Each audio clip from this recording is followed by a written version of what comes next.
In this video, I'd like to look in a little bit more detail at this notion of rationality from the neoclassical economic perspective.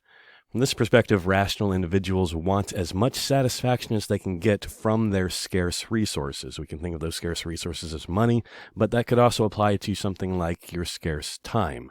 From this notion of rationality, then, any choice that does not give you as many units of utility, as much satisfaction as possible for the same amount of money, is then irrational. So in the context of consuming goods, that is, spending your scarce money on goods and services to be consumed, a rational person is going to choose according to the marginal utility per dollar between the choices that they have in terms of these consumption goods. What this really means is that if the marginal utility per dollar, the MU divided by P, or price, of good X is greater than the marginal utility per dollar of good Y, then you're going to buy good X if you're rational. Conversely, then, if the marginal utility per dollar of good X is less than the per dollar marginal utility of good Y, the rational individual is going to buy good Y. So let's just suppose that the rational individual is looking at a situation in which the marginal utility per dollar of good X exceeds the marginal utility per dollar of good Y. The MU over P for X is greater than the MU over P for Y. Then that individual is going to buy a unit of X. Now, as that person buys and then consumes that unit of good X, if they come back to this comparison, looking at the marginal utility per dollar of the next unit of good X and compare that to the marginal utility per dollar of the current unit of good Y, what they're going to find out is that the marginal utility per dollar of that next unit of good X is going to be smaller than it was previously. And the reason for this is the principle that we've seen in the past, that principle or law of diminishing marginal utility. Since this person just bought and consumed a unit of good X, the marginal utility of the next additional unit of good X must be smaller, and therefore the marginal utility per dollar of the next additional unit of good X is also going to be smaller. So what this means is, as you make this kind of iterative decision making, always purchasing whichever of the two goods has the greatest marginal utility per dollar, you're going to see the marginal utility per dollar of the good purchased decline for that next additional unit. And what this means is that gap, however large it was, between the marginal utility per dollar of good X versus good Y is going to be getting smaller. And as you go through this iterative process, what you'll find out is the rational consumer will spend all of their money choosing in this way between good X and good Y, such that at the very end, the marginal utility per dollar of good X of that last unit purchased and consumed will actually come out equal to the marginal utility per dollar of good Y in terms of the last unit of good Y consumed. This outcome, the MU over P for X being equal to the MU over P for good Y in terms of the last units of good X and Y purchased, is an optimal equilibrium for the consumer. That is, in the sense that the consumer can't be made any better off, given current resources, utility functions, and prices, than they are by having chosen this combination of goods X and Y. So let me give you kind of a simplified example to make this a little bit clearer. Suppose you're sitting in a coffee shop and you've got $7 to spend, and suppose, just to keep things simple, that the only two things you can purchase in this coffee shop is a cup of coffee that costs $2 or a pastry, a donut, that costs $1. And suppose your preferences, which again in the neoclassical framework are given, remember, de gustibus non disputandum est, are such that your total utility functions for coffee and for pastries are as we see here in this table. In the first column here, we're looking at quantities from 0 to 4 for both coffee and pastries. In that second column, you're looking at the total utility function for coffee. In that fifth column, you're looking at the total utility function for pastries or donuts.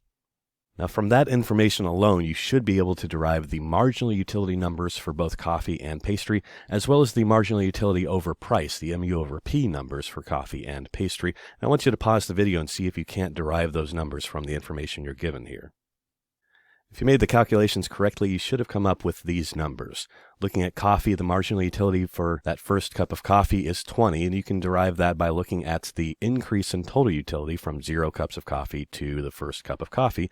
Total utility in that case increased from 0 to 20. So the marginal utility must be 20. For that second cup of coffee, you see that total utility increased from 20 to 34. Therefore, the marginal utility, the increase in total utility, was 14.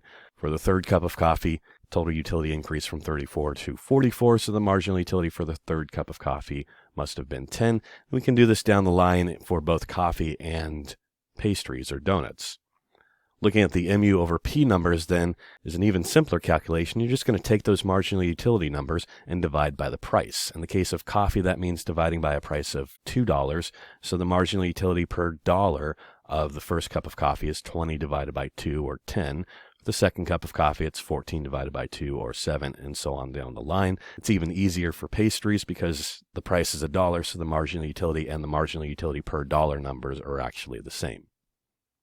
So now that we've got our marginal utility per dollar numbers, that's really all we need to know in terms of making a rational decision in terms of how many cups of coffee and how many pastries to choose in order to maximize our utility given these conditions. Again, the rational consumer is simply going to choose the good that gives the greater marginal utility per dollar. So we're going to look at the marginal utility per dollar of the first cup of coffee and compare that to the marginal utility per dollar of the first pastry or donuts. You can see from this table the marginal utility per dollar for pastries is greater. 29 exceeds 10, so the rational consumer is going to choose a pastry first.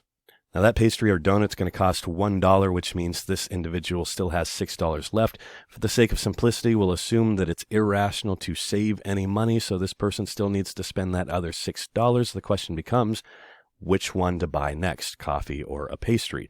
And again, the same process applies. It's compare the marginal utility per dollar of the cup of coffee to the marginal utility per dollar of the next pastry. We haven't bought a cup of coffee yet, so the marginal utility per dollar for coffee is still 10. The marginal utility per dollar of pastry, though, now is 17. You'll notice it's declined because we're looking at the second pastry having already consumed that first one. 17, of course, is still greater than 10, so this rational individual is still going to buy another pastry.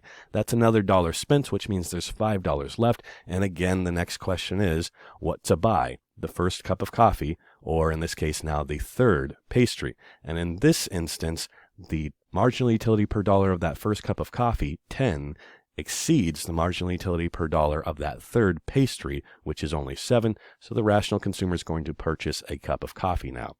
Now, at this point, they've spent $2 on pastries and $2 on coffee, which means they have $3 left to spend.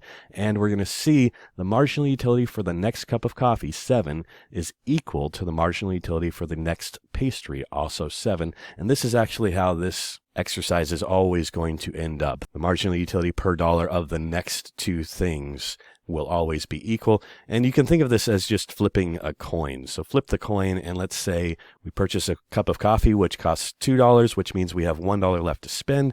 We can go through this process one more time and see that the marginal utility per dollar of the next cup of coffee, 5, is less than the marginal utility per dollar of the next pastry, 7, so we're going to spend that last dollar on the pastry anyways. Note, at this point, if we had actually purchased the pastry first, we would have had $2 left over, and we would have purchased that second cup of coffee anyways. In either case, we end up with this combination of cups of coffee and pastries. The rational decision maker here has maximized their utility by purchasing 2 cups of coffee and 3 pastries.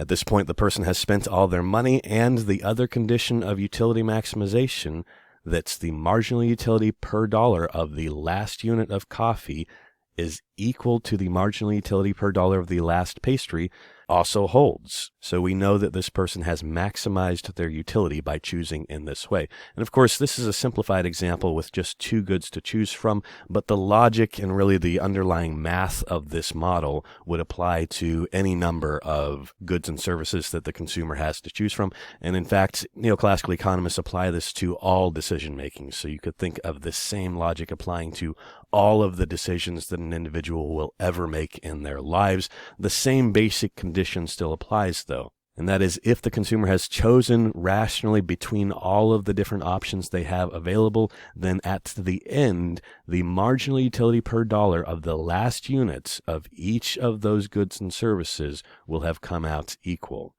And again, this condition just means that the consumer has maximized her utility in the sense of having chosen the combination of goods and services which makes her as well off as possible. There would be no other way to allocate this scarce resource, this individual's budget, that would increase her utility over this combination of goods and services.